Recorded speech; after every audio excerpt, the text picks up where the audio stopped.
Hello, welcome to Beyond 50 Skin. My name is Cindy. If you're new, really happy to have you. If you are a returning subscriber, welcome back. We are going to talk about gimmicks or gorgeous today. This is what I've titled all these products that I've picked up that may be a little overhyped.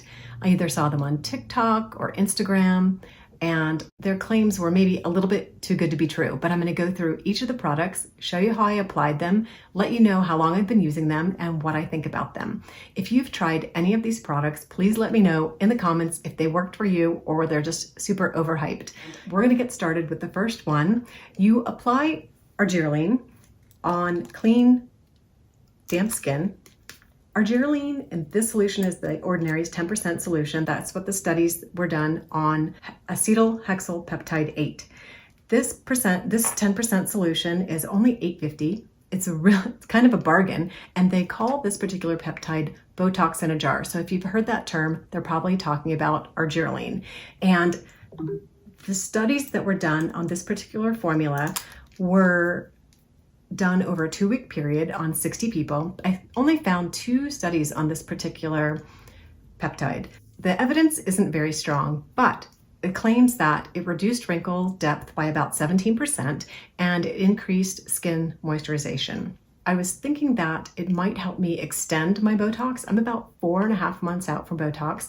You apply it just to the brow and crow's eye area is where they recommend applying it. And you apply it before your heavier skincare items. So it would be sort of right after cleansing. That's when I applied it. Now I haven't used this for very long, so I can't say that I've seen a marked improvement. But if you have used this and you don't use Botox, I'd really love to hear what you think. So the jury's out for me on this one, and I don't think anything could sort of live up to Botox. It's supposed to work on the same receptors that cause our dynamic wrinkles, but I'm not really sure a topical solution can get that deep into the skin to get to our neuroreceptors. So the jury's out for me on this one, but if you've used it, leave a comment down below. Let me know if you think it's helping you sort of help your Botox last, or if you're liking it instead of using Botox. Okay. Product number 2 is Snail Mucin. Snail Mucin is all over the internet, all over TikTok, everywhere. You can't get away from it. So I finally caved. I wasn't really convinced that this would do anything for the skin, but I finally caved and bought the Cosmetic brand Snail Mucin Essence. It is a really thick solution. It's really gooey and it goes on super slimy. Now, I wasn't really thrilled with the application. It dried down really nicely. Let's talk about what they say it's supposed to do. It says it claims that it's capable to repair everything from dry patches, acne breakouts, signs of aging, and it contains protoglycans, glycoaminoglycans, glycoprotein enzymes, hyaluronic acid, copper peptides, antimicrobial peptides, trace elements including copper, zinc, and iron. Those are all really pretty good skin ingredients, all from snail filtrate? I don't know. So I haven't used, again, this very long. This just came in the Ulta sale the other day, so I haven't used it for very long. The texture is, I'm gonna say, pretty slimy. And it kind of dried down. I don't feel like it really gave me that much moisture. For reference, I have mature dry skin, and I don't feel like it really replaced my moisturizer. I feel like I should have probably added a moisturizer on top of that before I continued my skincare routine. But in the studies, it said it helps reduce skin irritation, and it also has antioxidants, which are always great for skin. Superoxide dismutase and glutathione S transferase. So it has lots of great skincare ingredients. Let me know if you've tried Snail Mucin yet and if you like it. What I think this might be really nice for is at the stage in my skincare routine where maybe I'm going to do my new face. I think it would really, or some massage. I think I would apply this first and then do a little new face or massage. That's how I think I would use this. But the jury's out. It's not very moisturizing once it dries down. I don't feel like my skin is all that moisturized after using it this morning. And I feel like I could have added another step in my skincare routine this morning for moisture. Okay, the next product, I did receive this in PR. This is the Peter Thomas Ross Temporary Eye Vermex treatment. I have tried this multiple times. It is a finicky product. I'm gonna pull in close so you can see how it's dried, and it's flaking a little bit after I put it on top of my makeup. So what I do is I come in with a damp beauty blender and tap that out. And that you really do need to watch as this dries, because it will kind of flake up and it will kind of dry a little bit white. But you can take care of that after you've done your routine just with a little damp beauty sponge. It does tighten the eye area. I used it on my crow's feet and my 11s this morning. And you can see that it has kind of given a smoother, tighter appearance to that area. Can I still move that? Yes, but it is definitely smoother. It kind of is like spacketing. It kind of fills in the cracks and how it works. So let's read about how it's supposed to work.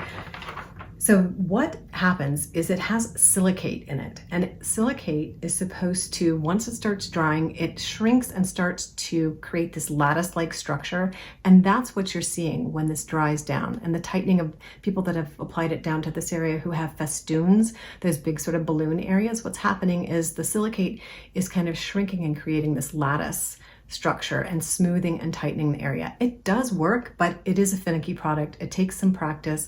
You can't apply too much or you just kind of get this white, thick, sort of dry, flaky look. So you have to be kind of very careful in applying it, and you might have to go back and do some touch-ups. Okay, I would say that on occasion, for maybe a night out, I would use this. And I also should let you know that I personally have had a little bit of filler in my tear trough area, and I've also had PRF. So, and I had some treatments under here, under my eye. So I don't have a lot of festooning and I don't have a lot of wrinkles under my eye. My wrinkle areas are right here on my crow's feet and along my 11s. And I'm about, like I said, about 4 months out from Botox. So both of those areas are kind of starting to crease up.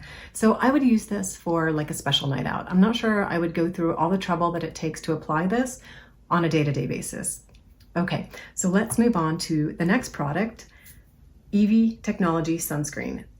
I thought this would be a huge gimmick because it's a foam sunscreen. And I thought, how can sunscreen in a foam work? That's just a gimmick. They're just trying to get me to buy this. But I started looking into the ingredients in this sunscreen, and they are quite amazing. These have the sun filters or sunscreen filters that are only available in Europe, Australia, and Asia. The FDA is really kind of behind the times on getting sun filters approved in the US. So I'm going to talk about the different sunscreens that are in this. There's Argireline, which is FDA approved, and that has UVB and some UVA protection. Also avobenzone, and that's definitely a UVA protector. It's not that photostable, but it is approved in the US. Now the next three are sun filters that are not approved in the US, but they have really great UVA protection. And that's why I like the Evie Mousse. It goes on really beautifully. As you can see, it kind of goes on like shaving cream.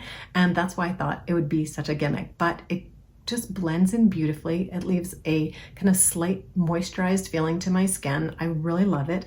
It sits well under makeup, never pills. It creates this film that is just very moisturizing and very skin-like. So the last three filters, are the ones that are not approved here in the US, are Uvinol Plus, Uvinol A+, which is a very high UVA photostable filter. There's also Tinosorb S, which is UVA and UVB, and Uvinol T150, which is mostly UVB protection. So UVA for the aging rays, sort of in general, and UVB for the burning rays. So I have been thoroughly enjoying this product. I've used it now for a little over a year, and this was definitely not hype and definitely not a gimmick. I love this product. I use it almost on a daily basis. Absolutely a wonderful product. Okay, the next one, this was definitely an Instagram impulse purchase, but I was definitely intrigued. This is Wonder Skin's Wonder Blading Lip Mask. And as you can see, as I'm applying it here, it is purple. It goes on really purple, and it doesn't go on like the ads. It's much thinner. You have to do multiple applications to get it as thick as they want you to get it. It is not that easy to get off, but once you do get it off, it does give a really pretty, comes in a ton of colors, lip tint. Now they call it microblading. They have a brow formula too, microblading for the lips and the brows. And if you're not familiar with microblading, what you do is you have to go to someone who's specially trained and licensed, and they apply pigment using a needle. And so they're saying that this is more like a temporary tattoo, and they're calling it microblading, but it basically stains the skin. And you can see that it gives, I picked out kind of a light pink. Now the tattooing or the pigmentation is a little uneven, but it does last for hours. It's not super moisturizing. I always feel like I have to add, I'm gonna use a little bit of the Aquaphor Lip SPF 30. And if you use something over it, it doesn't last as long as if you just left it, but it's not that hydrating. So I have to use a little something over it, a lip gloss or something. But it gives a pretty stain to the lips. It's very pretty. It comes in lots of colors. I can't decide if this is a gimmick or worth the money. I actually really liked it. I've used it a lot throughout the fall. I kind of forgot about it this spring, but I grabbed it out of my drawer when I was doing this video and I thought, you know, I really do like this after using it. As you can see, when you peel it off, it doesn't really come off that well. It's hard to get off and leaves little flakes, but the concept is cool and it really does leave a pretty color and I don't have to reapply my lipstick all day long. So I'm gonna give that a thumbs up. It is in the in-between of gimmick or gorgeous. I would probably buy it again. I'm thinking about maybe buying a different color. So that's my number 5. I really like it. So let's wrap up all 5 of my products. Okay, the Argireline 10%, jury's still out. I'm really curious about it. I'm gonna continue to use it. The Snail Mucin, overhyped. I don't really like it. It doesn't moisturize my skin. It is a little slimy and slick feeling, obviously. That's what it's for. I might use this instead of the new face gel, which I don't really like. It didn't irritate my skin, but it didn't moisturize it as much as I would have hoped. And I also need a moisturizer on top of it. All right, the Pharm eye treatment, finicky, probably not a repurchase for me. I wouldn't use it often enough to make it worth my while.